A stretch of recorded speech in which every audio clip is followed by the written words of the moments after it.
okបន្ទាប់ពីអ្នកបានសិក្សាអំពី relative ជាមួយនឹង absolute ហើយឥឡូវនេះយើងចាប់ផ្ដើមបន្តមេរៀន link យើងតទៅទៀតអូខេបន្តមកទៀតគឺយើងចាប់ផ្ដើមយល់អំពី Achor អូខេ Achor គឺជា attribute មួយរបស់ A take A គឺប្រើសម្រាប់កំណត់ទីតាំងឲ្យ link ដើម្បីមានភាពងាយស្រួលក្នុងការ link ឲ្យចំគោលដៅអូខេឥឡូវនេះសូមអ្នកមើល page ឧទាហរណ៍ដូចគេអង្គគឺមាន page 2 page 1គឺមានហៅថា new.html page មួយទៀតហៅថា content.html អូខេភាគច្រើននៅក្នុង file new អូខេជាព័ត៌មានគេព័ត៌មានហ្នឹងគឺមាន file ច្រើនហើយក៏មានអក្សរច្រើនដែរអូខេប៉ុន្តែគេមានដូចជា introduction ឬក៏ conclusion body អីគេតាមអញ្ចឹងប៉ុន្តែក្នុងនេះគឺថាគេទៅសេបែបនេះនេះថាគេចង់ link ទៅកាន់ file នេះមាន file content នេះចង់ link ទៅកាន់ file new នេះហើយឲ្យចំកន្លែង today ទៀតអូខេនេះគឺ today គេដាក់ name today អញ្ចឹងមានថាទៅពេលយើងចុច chapter 1 ពុជវានឹង link ទៅកាន់ file នេះហើយនឹងរពាក្យ name នេះនៅចំកន្លែងតែម្ដងអូខេប្រហែលជាលោកអ្នកនៅមានចម្ងល់ឥឡូវនេះសូមធ្វើការអនុវត្តតែម្ដងអូខេខ្ញុំមាន file 2ទី1 file ខ្ញុំមានឈ្មោះថា new អូខេនៅក្នុង file new នេះគឺមានព័ត៌មានអូខេព័ត៌មានជាច្រើនអូខេឥឡូវខ្ញុំសិតបោះ click មកអូខេហើយមានព័ត៌មានដូចជាច្រើននេះគឺមានទីដាក់ថា new daily មានដាក់ថា last month អូខេបន្តមកទៀតដាក់ថា last week អាទិត្យមុនបន្តមកទៀតដាក់ថា yesterday គឺថាសប្តាហ៍មុនព័ត៌មានសប្តាហ៍មុនបន្តមកដាក់ថា today គឺថ្ងៃនេះអូខេឥឡូវនេះខ្ញុំចាប់ដើមធ្វើការ link ហើយខ្ញុំមាន folder មួយទៀតដើម្បី link ទៅកាន់ file នេះប៉ុន្តែ folder នេះគឺជា folder content នៅក្នុង folder content គឺខ្ញុំនឹងដាក់ content វាដាក់ថា last month last week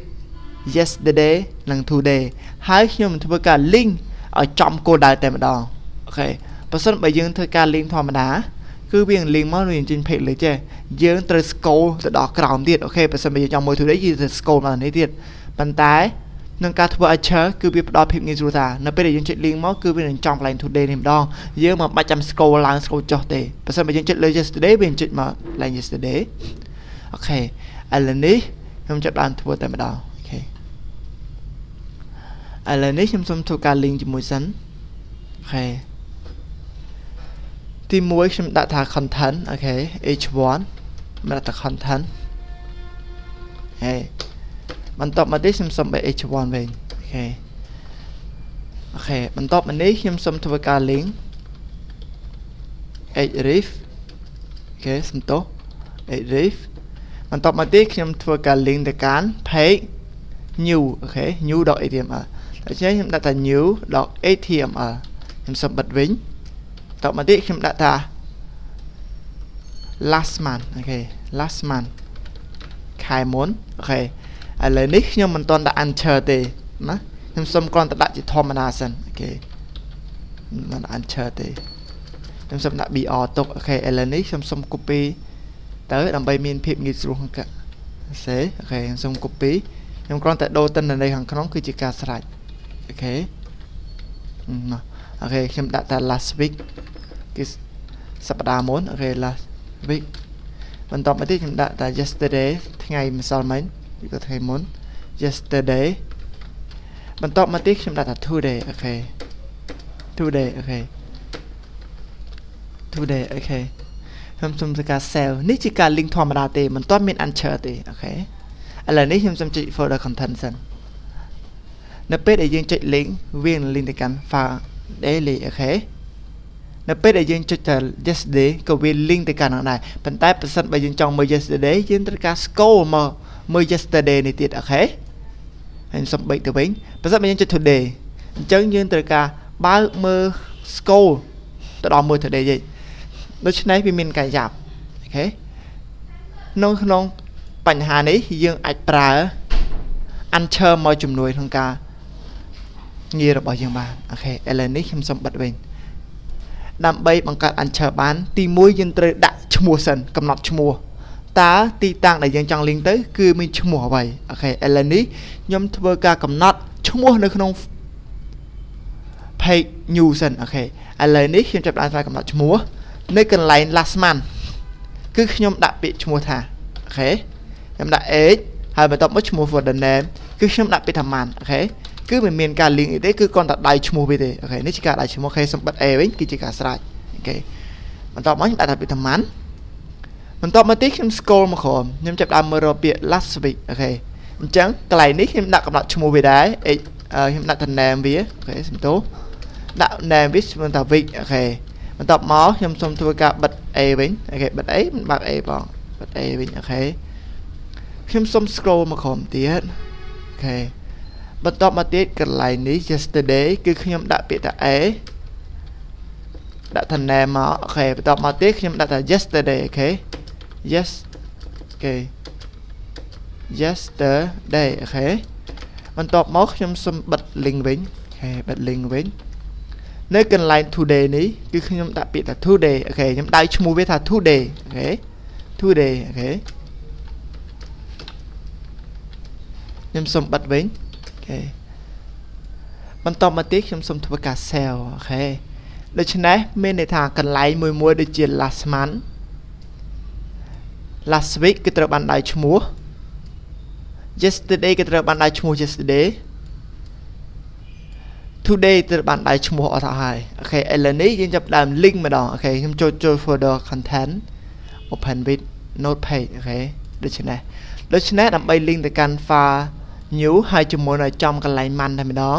គឺខ្ញុំចាប់ដើមដាក់សញ្ញាត្រង់ជូកជាមួយឈ្មោះទីតាំងដែលយើងបានដៅនៅក្នុង folder new នៅក្នុង page new បាញ់មិញអូខេកន្លែង last man គឺខ្ញុំដាក់ពាក្យថា man អូខេ man អូខេបន្ទាប់មកទៀតគឺខ្ញុំដាក់ត្រង់ជ្រូកបន្តមកទៀតខ្ញុំដាក់ពាក្យថា week អូខេ week អូខេបន្តមកទៀតត្រង់ជ្រូកមួយទៀតដាក់ពាក្យថា yesterday ព្រោះខ្ញុំដៅឈ្មោះថា yesterday អូខេហើយបន្តមកទៀតគឺខ្ញុំបានដាក់ត្រង់ជ្រូកបន្តមកខ្ញុំដាក់ពាក្យថា today អូខេបន្តមកនេះខ្ញុំសុំធ្វើការ save អូខេយើងចាប់ដើម folder content របស់យើងអូខេនេះគឺជា content យើងអូខេឥឡូវនេះខ្ញុំចាប់ដើមចូល last month អូខេដូច្នេះវានឹង link ទៅកាន់ last month របស់យើងអូខេគឺយើងមិនបាច់ចាំ scroll ទេអូខេឥឡូវខ្ញុំសុទ្ធជួយ base វិញខ្ញុំសុទ្ធជាពាក្យ last week អូខេវានឹង link ទៅកាន់ last week ឲ្យយើងជាការស្រេចអូខេចុចទៅវិញខ្ញុំចុចពាក្យថា yesterday ដូច្នេះវានឹងកាន់ link ហើយវានឹងរកកន្លែង yesterday មិនបាច់ scroll អូខេបន្តមកចុចពាក្យ today វា link ទៅកាន់ today ម្ដងអូខេនេះជាភាពងាយស្រួលក្នុងការប្រើ Achor គឺយើង link ទៅចំកាន់គោលដៅតែម្ដងអូខេឥឡូវនេះខ្ញុំសូមប្រើ Achor ដែរប៉ុន្តែ Achor មួយទៀតមិនបាន link ទៅកាន់ page ផ្សេងទៀតទេគឺ link ទៅកាន់ក្នុង page ខ្លួនឯងអូខេអំបញ្ញមិញគឺយើង link ទៅកាន់រវាង content ជាមួយនឹង new អូខេឥឡូវនេះខ្ញុំសូមបិទវិញអូខេឥឡូវនេះយើង link ទៅកាន់ folder ខ្លួនឯងអូខេឥឡូវនេះខ្ញុំបើកនៅ view វាមើលសិនអូខេនៅក្នុងករណីនេះគឺយើងមាន folder file new មួយដូចអំបញ្ញមិញដែរភាគច្រើនបើសិនបើខ្ញុំចង់មើលទិន្នន័យខាងក្រោមគឺខ្ញុំត្រូវ scroll ពីលើមកចុះក្រោមប៉ុន្តែបើសិនបើមានទិន្នន័យកាន់តែច្រើនទៅខាងត្រូវការ scroll របស់យើងគឺកាន់តែយូរទៅអូខេដូច្នេះនៅក្នុងការជំនួយវាគឺខ្ញុំប្រើ Achor link ទៅកាន់ page ខ្លួនឯងអូខេ link ទៅកាន់ page ខ្លួនឯងអំបញ្ញមិញយើងប្រើ Achor link ទៅកាន់ page មួយទៅ page មួយទៀតអូខេឥឡូវនេះខ្ញុំប្រើ Achor link ទៅកាន់ page ខ្លួនឯងតែម្ដងអូខេឥឡូវនេះខ្ញុំសុំបិទសិនគឺខ្ញុំបង្កើត file មួយឈ្មោះថា top អូខេមួយទៀតឈ្មោះថា button នៅពេលដែលខ្ញុំចុច top ឲ្យវា link ទៅកាន់ខាងលើនៅពេលចុច bottom ឲ្យវាចុះខាងក្រោមម្ដងអូខេអូខេឥឡូវនេះគឺខ្ញុំចាប់ដើមបង្កើតបើក node page របស់យើងអូខេនៅខាងលើគេបង្អស់គឺកន្លែង new daily នេះគឺខ្ញុំបានដាក់ពាក្យថា a name វាខ្ញុំដាក់ឈ្មោះថា top អូខេ top ណាខ្ញុំសុំបិទ a វិញហើយខ្ញុំសុំបិទ a ចុងខាងនេះដែរអូខេនៅខាងលើដាក់ top ហើយនៅចុងខាងក្រោមគេបង្អស់អូខេឥឡូវនេះខ្ញុំសុំដើរកន្លែងនេះមកខ្ញុំដាក់ពាក្យថា a name វាខ្ញុំស្មូតដាក់វាថា bottom អូខេ bottom អូខេឥឡូវនេះខ្ញុំសុំបិទ a វិញនៅក្នុងចន្លោះនេះខ្ញុំដាក់ពាក្យថា bottom អូខេ bottom អូខេខ្ញុំសុំធ្វើដាក់ BR មួយដើម្បីជប់បន្ទាត់ងាយស្រួលក្នុងការមើល BR អូខេ BR 2 ដងឲ្យវាជប់បន្ទាត់2ដងអូខេខ្ញុំសុំ scroll ទៅខាងលើវិញអូខេឥឡូវនេះខ្ញុំចាប់ដាក់បង្កើត link មួយទៀតអូខេខ្ញុំចាប់ដាក់បង្កើត link មួយគឺមានឈ្មោះថា A free មកគឺខ្ញុំដាក់ម្ដងគឺដាក់ឈ្មោះថា bottom អូខេ bottom មកយើងខ្ញុំសុំបិទទៅវិញបន្ទាប់មកទៀតខ្ញុំដាក់ពាក្យថា go down អូខេចុះក្រោម go down ហើយបន្ទាប់មកខ្ញុំសុំបិទ A វិញអូខេបន្ទាប់មកទៀតនៅខាងក្រោមនេះគឺខ្ញុំដាក់ពាក្យថាខ្ញុំសុំចុចបន្ទាប់មកសិនចុចបន្ទាប់2ដងដើម្បីងាយភាពងាយស្រួលក្នុងការមើលខ្ញុំដាក់ពាក្យថា A បន្ទាប់មក free ទៅកាន់ top វិញអូខេខ្ញុំដាក់ពាក្យថា go top ទៅកាន់កម្ពូលរបស់យើងអូខេឥឡូវនេះខ្ញុំសុំ save ហើយបន្ទាប់មកខ្ញុំ refresh ក្នុង browser របស់យើងអូខេឥឡូវនេះខ្ញុំចុចពាក្យប៊ូតុនថា go down អូខេដូច្នេះវានឹងចុះមកក្រោមតែម្ដងគឺយើងមិនបាច់ scroll ទេនៅពេលដែលខ្ញុំចុច go up វិញគឺវាទៅខាងលើវិញអូខេការទៅខាងលើខាងក្រោមគឺវាងាយភាពងាយស្រួលគឺយើងមិនបាច់ scroll ទេចុចខាងនេះគឺក្រោមអូខេនេះជាការ site របស់យើងគឺប្រើ Achor នៅក្នុង page តែមួយឥឡូវនេះខ្ញុំសូមសរុបនៅក្នុងការប្រើ Achor នៅក្នុងការប្រើ link Achor គឺយើងមាន2ដំណាក់កាលទី1យើងត្រូវដៅឈ្មោះ